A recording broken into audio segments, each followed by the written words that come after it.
Good morning, good afternoon, good evening, good night. It doesn't matter where you are or what time of day it is. We say greetings from the Africa MSME Collective. Today, we are reaching the fifth pillar, or what we call the cornerstones of business, and it will be so exciting to have that conversation. But first, let me introduce what we are doing. This is the Growth Edge, where as the Africa MSME Collective, we help businesses set up, stabilize, scale, and build for sustainable success. Why sustainable success? Because we believe businesses should be transgenerational. Intergenerational is one to another. Transgenerational means we're looking to see how we can now build businesses where we can say we have 100 years of business. Now, when you look at the African continent, we don't have too many of those, partly because most of us got our independence less than 70 years ago. But is it possible to build businesses that will be like Coca-Cola that are over 200 years old, or businesses that have been in existence from the 1990s? Will there be a time when we'll have those kind of African businesses? And I believe it's possible, and that's what we work towards at the African MSME Collective. So we support both entrepreneurs to build their businesses, but we also work with enterprise support organizations, ESOs, to help them support their MSMEs. So the reality is we are completely cross-cutting, we're ecosystem players, and we believe in the ecosystem. So welcome to the show. This is the Growth Edge. At AMC, we have 3 shows, one in partnership with Akiko Stories. We do 360-degree brand story that talks about how to tell your story from all dimensions in all dimensions. We also have the AFCFTA files, where we talk about the Africa Continental Free Trade Area and Agreement and break it down into a language that we can understand as MSMEs and smaller businesses. And then we have the Growth Edge, which is what we're doing today. So here at the Growth Edge, we really delve into how do we simplify running a business to be effective, efficient, and to be impactful. So my name is Chesubire Talitwala Greg, and we are enjoying the space. I have spent the last close to 30 years in this space, either working for, working in, being, so for is I was employed in the MSME, in I was building my MSME, with I've been working with MSMEs for about 30 years. And one of the things I've realized is the challenges do not really change unless we as the leadership of the business change. So today's conversation is all about leadership. We'll sit here for a couple of sessions because leadership really is the heart of why we are alive. And as always, I have my amazing business partner on this conversation, and he will give a snippet of who he is, and then we shall proceed with our leadership conversation. Over to you, Joe. Thank you, Chisubire. I am Joe Mukoko, co-founder, African MSME Collective, and happy to be here. You know, when you said you have worked with SMEs for 30 years, I was trying to calculate your age, but then unfortunately my calculator refused because there was no start and no end and nowhere that I could even pick it up. But that is good. I enjoy working with SMEs, and I've been in this space almost for a similar number of years. Hey, we've eaten a bit of salt, but good salt, so it's good. So let's just let's add taste to others and what they're doing. I enjoy working with SMEs. I enjoy fixing problems. I love challenges so that we can get solutions that build and impact. Set up, sustainable, successful. Set up, successful, sustainable. Whichever way they choose to look at it. You talked about storytelling, so it all depends with the narrator. Make sure all the S's are there in place. Thank you, Chesubire. Back to you. Yani, I wouldn't even go there. Remember, I have all these private jokes running through my brain.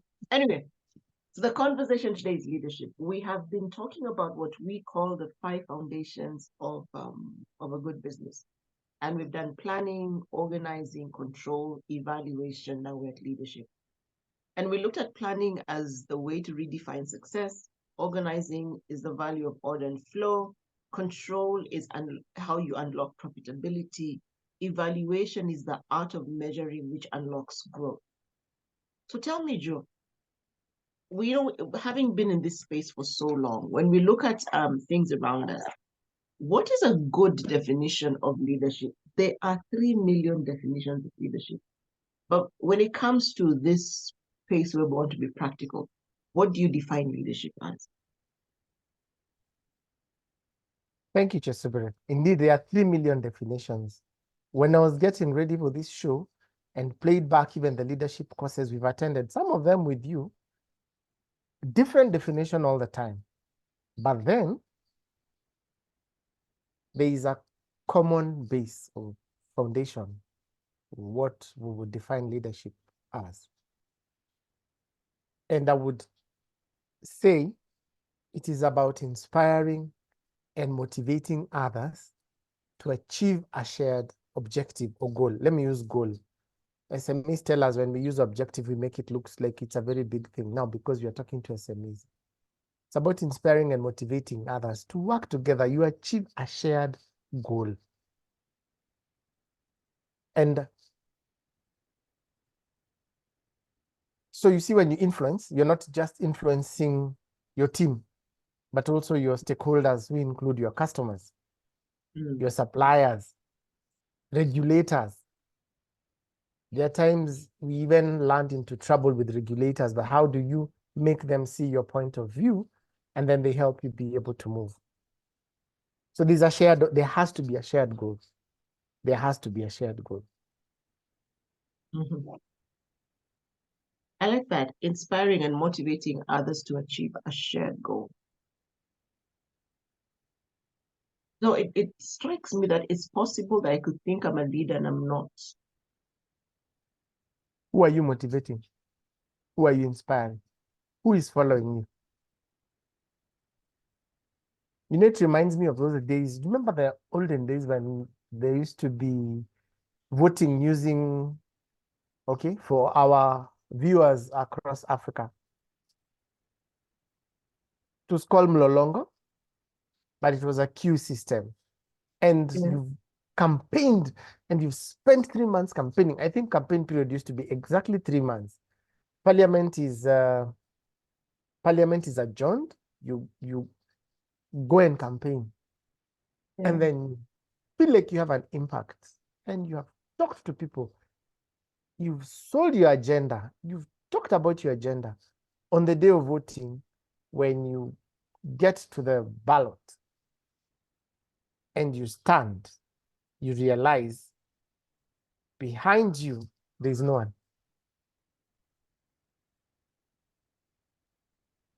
So one of the questions we have to keep on asking ourselves as entrepreneurs, who are you influencing? And who are you motivating to help you achieve your goal?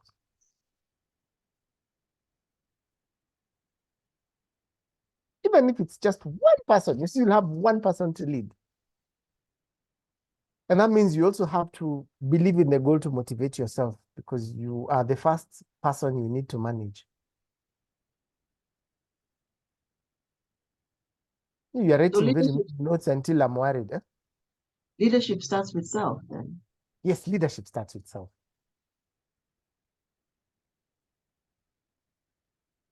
For example, let's look at a solopreneur. And let's look at a solopreneur who is hooking.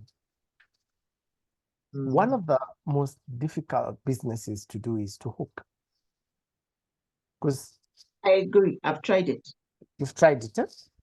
I've You can been a imagine hawker. I have 100 of this purple pen. 100 of these purple pens. My target is to sell at least 80 in a day.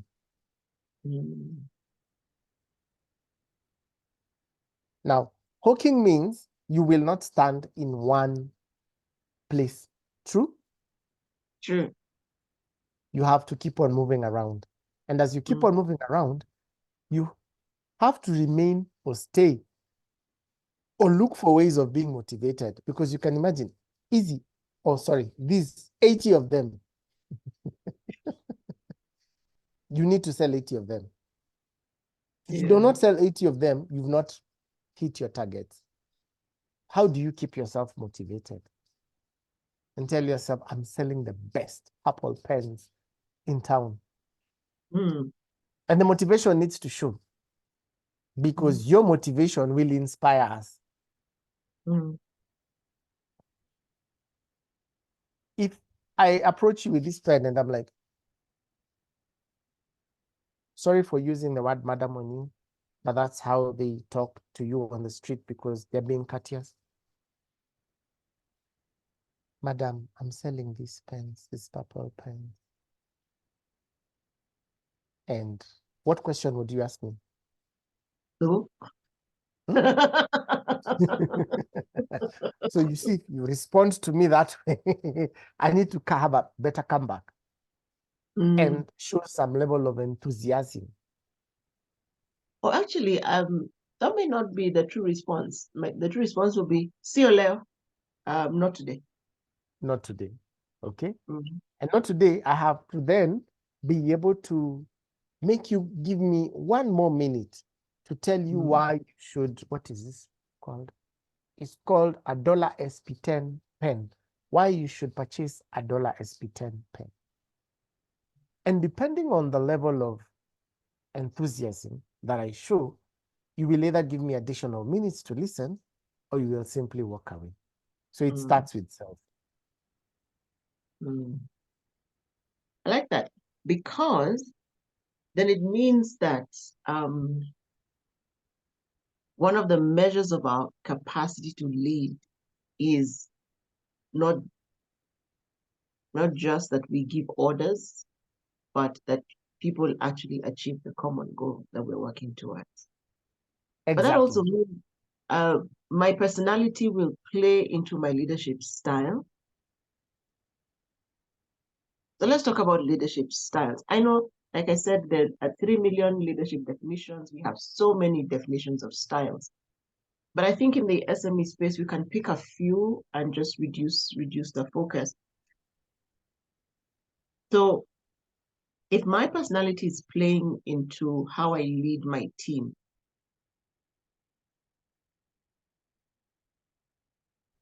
allow me to, for purposes of our conversation, allow me to pick 4 for SMEs, which we have seen to be of impact to the SMEs that we serve and have observed through working with them or conducting social observation experiences. Now, these 4 leadership styles share 3 things. Okay. 3 basic things. The 4th one is a bit tricky depending on your personality style, but 3. 1, all leaders must communicate. They have to articulate their expectations, their goals, and their outcomes. And they listen to others. Even the most authoritative of leaders listens to their team. Then they are decision makers. You have to make a decision, good or bad. Flip the coin. Tails or heads, or in between. We are normally told in between is not a decision. So 1, heads or tails, and run with it. Then lastly, accountability. They might not, when we are having this discussion, we would realize there are times that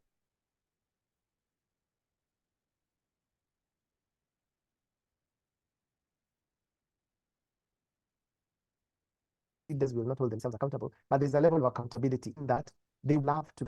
Then the last one, motivation. The one I was saying, it depends. There are leaders who will not motivate their teams and will tell you, I'm paying you. I've given you a desk. I've given you a computer. This is the stock in my shop. Why should I inspire you to sell? And I've already employed you. But it is very important, even for the leaders who do not delegate, to be able to motivate their teams in their own way. So the first leadership style is what we normally call an autocratic leadership. You expect 100% obedience and conformity. You make the decisions, you churn them out, or you cascade them, and that's it. You already have a clear outcome of what it is you were, or where it is you would like to go, and you don't want to be challenged. You say, I need 1,000 of these pens sold. That's it. I need 1,000 of these pens sold by the end of today. That's it. Then, secondly, there's a democratic leader who they involve their team in when in the decision-making process. They listen very closely to what their teams have to say. We have 1,000 pens to sell. How can we sell these pens better? Then we have the transformational leader who inspires and motivates their team to be better. And in being better, bring the best to the organization so that the organization can be better. Then the servant leader, they look at their team and they're like, we need to sell this 1,000 pens. Who is in my team? How can I help them sell this 1,000 pens better? So they put the growth and the well-being of their members in place. Why did I say these four? Because you will realize when the leaders do assessment, and we'll handle that in the masterclass, there are times you will have to be autocratic, there are times you'll have to be democratic, there are times you'll have to be transformational, there are times you'll have to be a servant leader. Maybe you're good in sales, your people are not good in sales. You will have to go down and show them how can this be done better. That way you have participated. So for purposes of SMEs, those are the four that we are looking at, and how can we then help our leaders identify what is their strongest place, and then how can they incorporate the traits of all these other leadership skills to make them better. Thank you. If I'm hearing you right, you actually have, at the end, you have said that it's possible for us to be all, but we have one primary stand. You have a primary stand. How do you show up? I think that's interesting, because when we look back, even in just political leadership across the continent, you can kind of see who was what.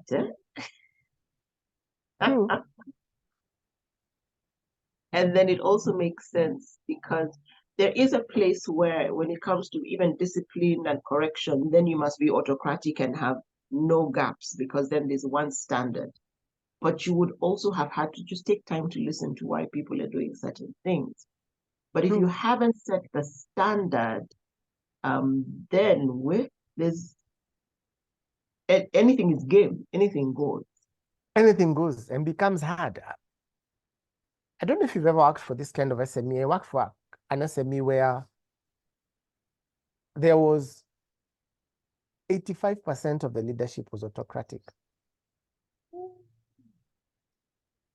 And when something went wrong in the field,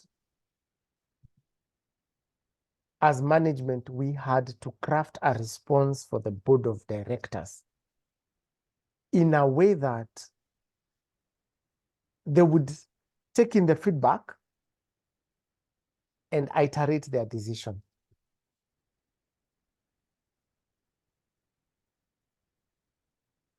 And I loved it. 85% of them were autocratic. Yes. 15% had a bit of all these other mixes in them. Just to add to what you're saying about direction. And it was good because the product we were selling was sensitive. And if that discipline was not there in terms of this is the direction they're setting, you will be in trouble even with the regulators. Mm. The only challenge is that it was too much autocratic and didn't allow the SME to tap into the brilliance, allow me to say, into the brilliance, creativity, and commitment that the rest of the team down here would have provided.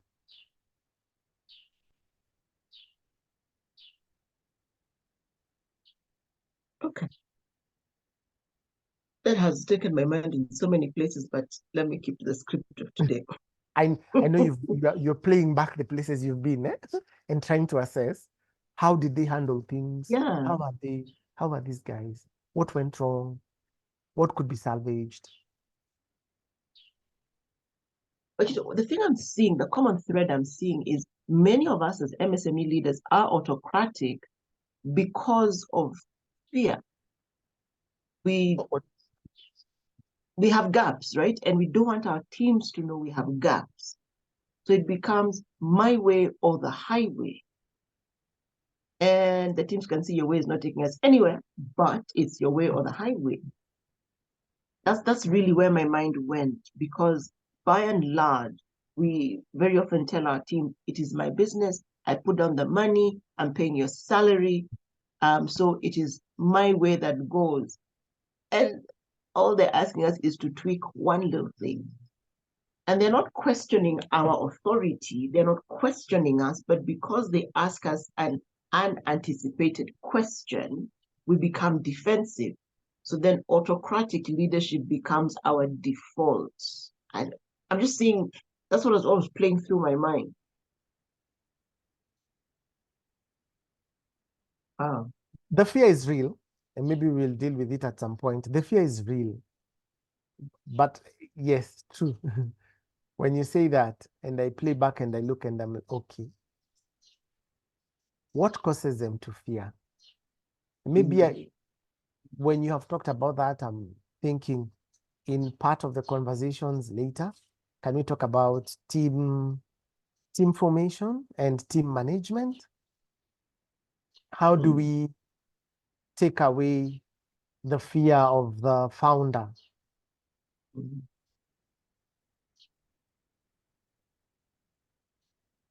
I agree. Because that is a very interesting driver. But let's segue back to where we're supposed to be going. Now we are back. So okay. When we're dealing with leadership, because if it is the ability to inspire and motivate people to a common end, what would be the impact of or the value good leadership adds to an MSME? Remember, you are inspiring, you're motivating. Doesn't mean that everything will be smooth. There'll be challenges. We know the cyclic nature of running SMEs. The first one would be better self-management for you as a leader. Yeah. When we dive deep in the masterclass on leadership, we will see how these 4 types of leaders handle things in crisis. What do they do?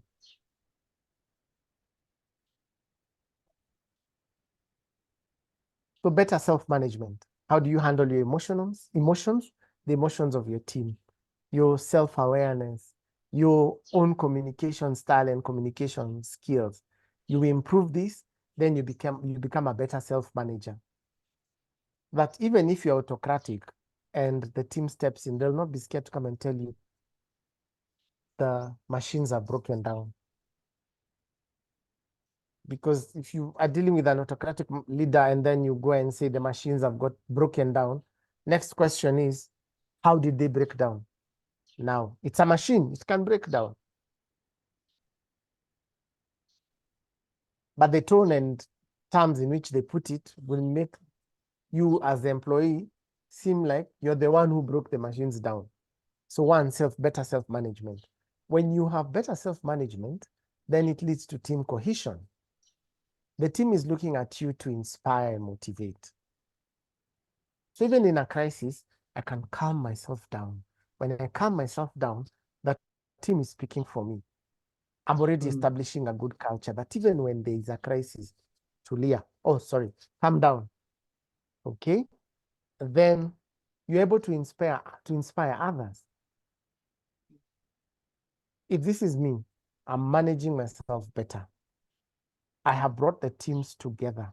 Team is working together. Then next, team is inspired because team is working together. When team is working together, remember we have a shared goal. There is business growth because there's a shared goal.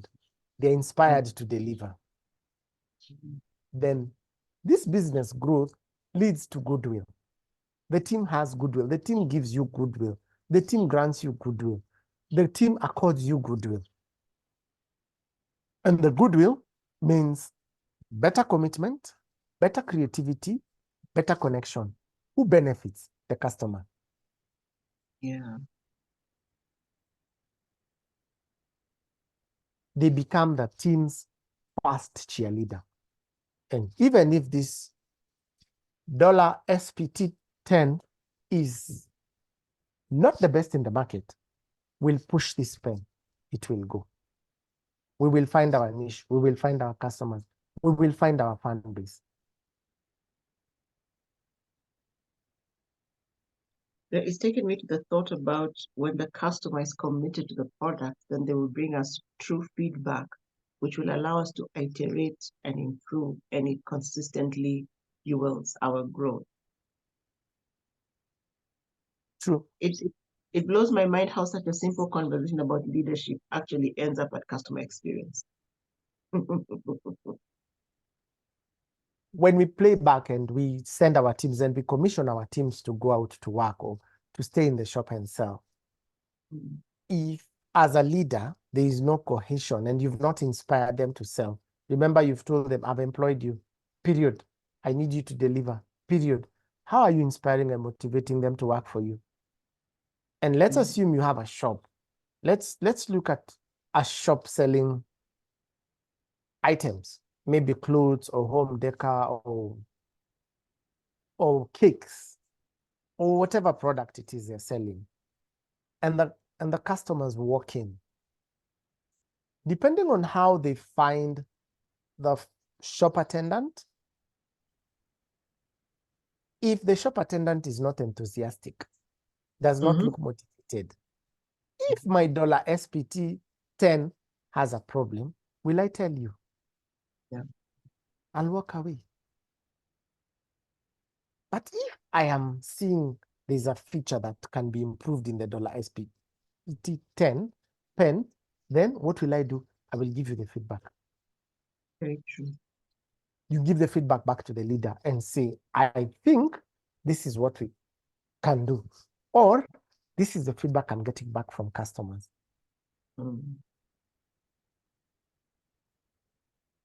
also thinking of how many times as leaders we tell our people, customers huanga hivo. Customers are just like that. They will always complain. And that means I'm actually inspiring my teams to judge the very people who pay their salaries. I have in my 17 years in the events industry, I keep telling guys, I did not own a thing. I didn't own a tent, nothing. But I built relationships with suppliers who would sort me out. And my favorite supplier, he told his teams, he sat down and he asked his team, who pays your salary? And the team said, you. And he said, wrong. The customer pays your salary. And so what they would do, and he modeled it. So he did things like, for all the tent guys, he bought steel tipped boots, the kind that he would wear. He got them overalls, really decent looking overalls. You go to some tent guys and their overalls are faded. No. And they were in orange because their color is black and orange.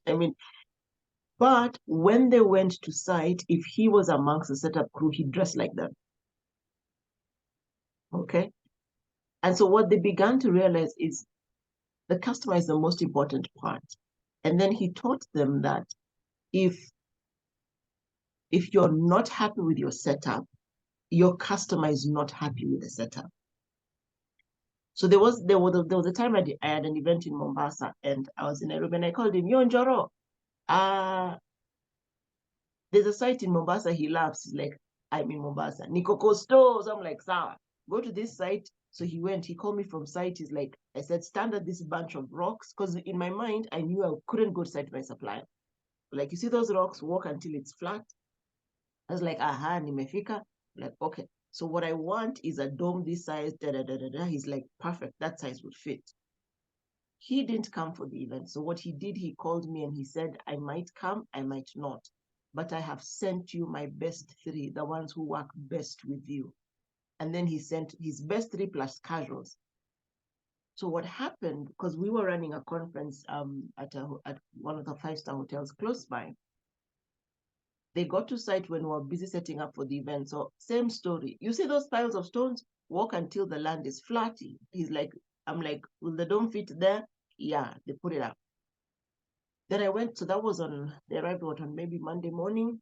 Monday at a point, they told me, come on Tuesday at 4, the dome will be up. I went on Tuesday at 4, the dome was in the exact place I needed to be. And the young man on site was called Gitao. So I told Gitao, yo, you become my site manager. So we did the site walkthrough, stage here, sound here, front of house technical bench here, food service, da, da, da, da. We did the lay of the land and I left. I went back to site on Thursday at 4 for a 6 p.m. event, and the setup was even more exquisite than I could have thought about. Why? Because Njoro trained every member of his team to understand if you don't like it, the customer will hate it, and you work until the customer is happy. So what they had done as a team, and his core team was probably about 30, but depending on how many events he had a week, he would draw in casuals. You would know who his regular team are, and they would train the casuals. So over time, you could even send a team that's 75% casuals, and they will deliver the same quality. And for me, that's the thing that strikes me about leadership. My capacity to multiply my company's ability to deliver same quality, same standard to everyone is what is the most critical. But I cannot be at every site. I cannot work on every project. And that, in my mind, is what is the critical part about leadership, because we have a common end.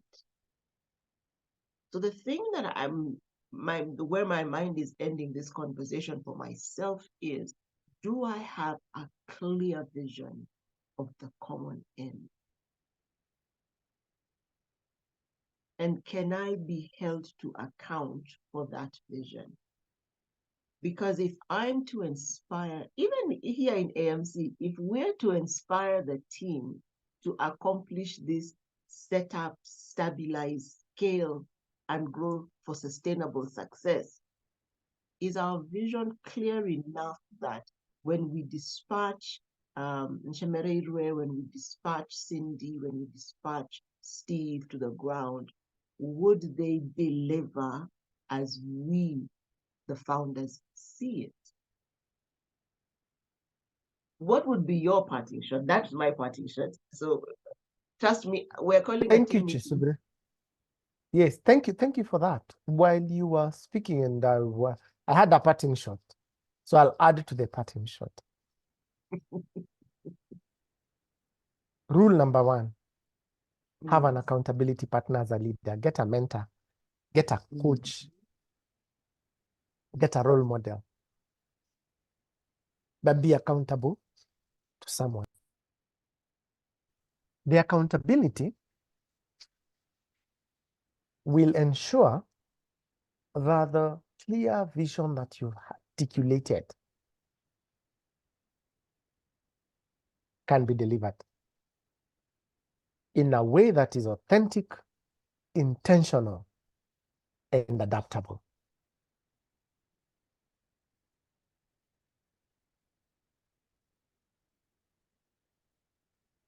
That is my parting shot. Say that again. Articulate the vision. Articulate. You will be able to deliver. You articulate your vision, and then you will be able to deliver it in a way that is intentional, authentic, and adaptable. Sometimes things change, but in the dynamics of change, can you keep moving forward to get to the desired outcome?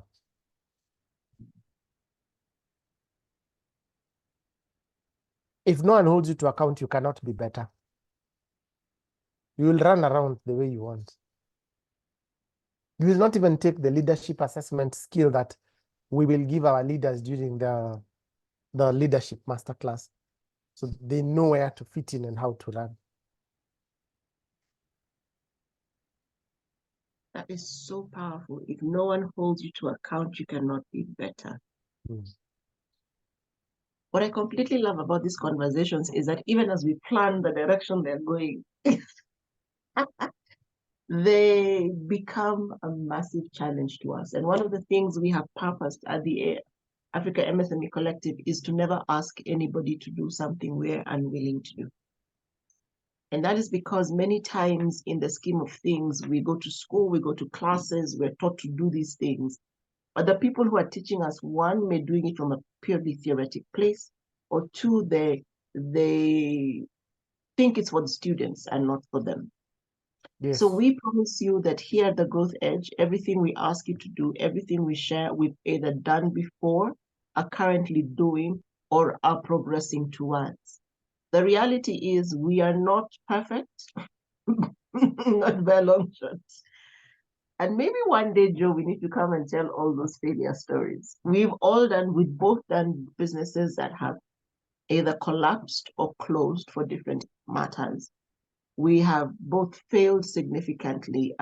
We have both left what everybody thought were lucrative positions or opportunities simply because there is a place we are going and there is impact we must have. So over time, what it has taught us, and that's how we come back to this self-leadership conversation, is your vision is what ties you to your goal. It keeps you going. Your vision is what wakes you up in the morning. Your vision is the foundation of your self-leadership. And then that self-leadership is the foundation for building your company. So I think we shall end it there. Actually, not I think. We will end this conversation there, but we promise you we'll come back and discuss some of the other elements that have come up. For instance, the whole conversation about the value of accountability. We do have an upcoming masterclass that will be about vision, and we'll share the information in the description below. But one of the things I want you to do as you follow through these sessions, I challenge you to pick a notebook and every session you listen to, choose one thing that you can change and then track your change. What is not monitored cannot be quantified, so you will not know how much you have grown. You can also come into the chat section, the comment section, and ask questions. Are there topics you want us to cover? And we will find people to cover the topics if we can't. And we will begin to look to the direction of having conversations with other business leaders so that you know it's not just us who experience these challenges. But if you do nothing else as a business leader this week, figure out, are you autocratic, democratic, transformation, or a servant leader? Once you get that, you must remember that your role as a leader is to inspire and motivate your teams, yourself, to accomplish a shared vision. And when you think about all that, understand that as a leader, you must communicate, you must listen, you must decide, you must be accountable, motivate, and delegate. It sounds like a lot. That is why, as a leader, you must be strategic and be accountable. So on that note, we end this episode of The Growth Edge, where we're talking about leadership and its value to our businesses and how It is the tool to business effectiveness. Please don't forget to subscribe to the channel, Africa MSME Collective. Hit the notification button so that every time we put up a new video, you get first cut to watch it. And let us know candid responses, how useful this has been, what we need to change, what we need to cover. Because our role as the African MSME Collective is to help businesses set up, stabilize, scale, and grow for sustainable success. From us to you, it's have a good day, have a good night, have a good morning, whatever time of the day, it doesn't matter what time you catch up with this show. May it be well with you and all of yours as you build your business. Thank you. Au revoir. Kwaheri. Bye.